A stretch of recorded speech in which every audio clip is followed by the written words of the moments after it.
বলছি তোমাদের বাড়িতে দেখলাম কারা কারা এসেছে জানো? না গো, এমনি বলছি তাই।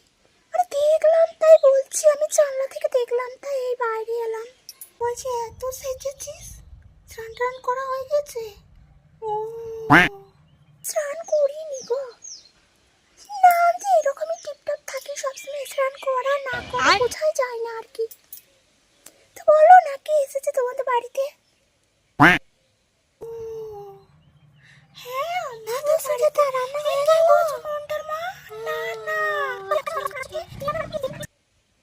ওই ধারে গল্প করতে শুরু করতে লাগছি, আমাকে জিজ্ঞাসা করলাম সেই প্রশ্নের উত্তর দেবে না, এদিকে আমি কিছু বললে বাবা তখন বলছি বলো না গো কে এসেছে বাড়িতে? গল্পের সাথে কথা বলবো তো মন্টার মায়ের সাথে কথা বলতে লাগলাম। হ্যাঁ কি যেন বলছিলি আমাদের বাড়িতে? হ্যাঁ গো মন্টার মা, কি বলবো সেদিনে মুচ্ছ করে পারো ওইদিকে, তো জানতেও পারবো না কি এসেছে বাড়িতে।